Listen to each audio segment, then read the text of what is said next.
इस समय हम देश में जितने भी प्रदेश हैं उन सभी प्रदेशों में गौ प्रतिष्ठा ध्वज की स्थापना करने के लिए भारत यात्रा कर रहे हैं। उसी के क्रम में अनेक प्रदेशों से होते हुए कलकत्ता, फिर रांची और अब आपके उड़ीसा के भुवनेश्वर में आए हैं। आज यहाँ पर गौ माता के ध्वज की प्रतिष्ठा हो रही है। ये इसलिए हम कर रहे हैं क्योंकि गौ माता के बारे में जो हमारी भावना है वो हर प्रदेशों में एक तरह से विकसित हो जाए। अभी क्या है कि भारत के नेताओं ने बड़ी चालाकी की हुई है। चालाकी ये है कि वो एक प्रदेश में गाय माता के हत्या के विरोध में कानून बना देते हैं। हमको लगता है कि देखिए गौ माता के हत्या के विरोध में कानून बना दिया, लेकिन वो कानून पूरा नहीं होता है क्योंकि ये इसमें सुविधा है कि यहाँ मत मारो लेकिन वहाँ ले जाके मार लो। तो ऐसी परिस्थिति में ये चालाकी दूर करने के लिए हम लोगों ने ये कहा है कि पूरे भारत में एक कानून गाय के लिए बनाया जाए। जब आप कहते हैं कि वन नेशन वन इलेक्शन और इसी तरह से एक देश एक टैक्स की बात करते हैं, तो उसी तरह से एक देश है तो इसमें गाय माता का कानून भी एक होना चाहिए। नागालैंड की सरकार ने हमको कैबिनेट प्रस्ताव पारित करके प्रदेश में प्रवेश से रोक दिया।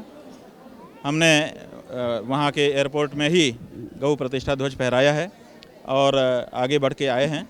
लेकिन वहाँ के जो लोग हैं हिंदू, उनमें से बहुत सारे हिंदुओं ने हमसे संपर्क किया है अलग अलग माध्यमों से, और वो कह रहे हैं कि आप आइए, हम फिर से दोबारा जाएंगे।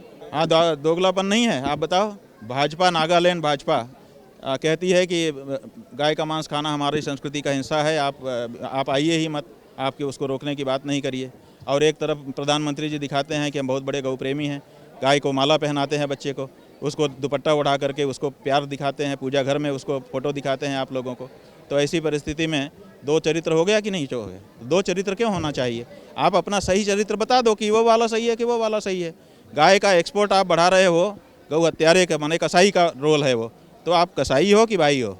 यही तो हम जानना चाहते हैं। चंदा भी ले रहे हैं, तो यही हमारा कहना है कि ये साफ करिए कि आप असल में क्या हैं, क्योंकि भ्रम होता है, कभी लगता है कि ये हैं, कभी लगता है कि ये हैं। लोग तो समझेंगे ही। कब तक आखिर लोग जो है भ्रम में रहेंगे? भ्रम ज़्यादा देर नहीं रहता है। जब तक अंधेरा रहता है हल्का सा, तभी तक भ्रम रहता है। जब सूरज उदित हो जाता है तो सब भ्रम दूर हो जाता है। भाजपा उससे ज़्यादा, देखिए हमारा देश गौ मांस के निर्यात में कभी भी 2 नंबर पे नहीं रहा। ये तो भाजपा के समय में हुआ ना, तो मतलब भाजपा तो कांग्रेस से भी ज़्यादा बड़ी हो गई गौ हत्यारिन। प्रधानमंत्री से कहना चाहते हैं कि आप गौ प्रेम दिखाते हो, उसको करके दिखाओ, कागज में घोषित करो, गौ हत्या को दंडनीय अपराध घोषित करो, आपका सत्कार होगा, आपको हम लोग और ज़्यादा मानेंगे। अब उड़ीसा की हालत तो बहुत ख़राब है, जैसा कि यहाँ पर लोगों ने हमको बताया है। अभी तो हम यहाँ पर ध्वजा रोपित करके जा रहे हैं। यहाँ के मुख्यमंत्री जी से हम बात करेंगे और यहाँ पर जो लोग हैं उनको भी जागृत करेंगे। यहाँ भी मांग होगी कि राज्य माता के रूप में गौ को प्रतिष्ठा दी जाए और गौ हत्या को वो किया जाए। विकल्प निकल के आ जाएगा।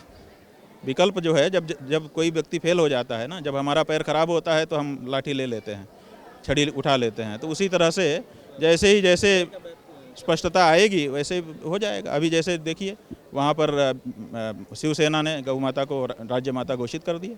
अब वो एक विकल्प है हमारे लिए कि अगर ये नहीं तो ये। इसी तरह से हिंदुओं के पास विकल्प होना चाहिए। और ये जो बात कहते हैं कि इनके पास, हिंदुओं के पास विकल्प क्या है, हम जो चाहें वही करेंगे, देना तो हम ही को है, तो ऐसा नहीं चलेगा। कोई हिंदू नहीं करता है। जो असली हिंदू होगा वो ये कुछ कभी नहीं कर सकता है, और नकली तो कोई भी कुछ हो सकता है। भाई सवाल ये है कि वो लोग हैं जो जानते ही नहीं कि गाय जो है आशीर्वाद देती है। वो समझते हैं कि दूध देने की चीज़ है, जब दूध नहीं दे रही है तो बेकार है। ऐसा नहीं है।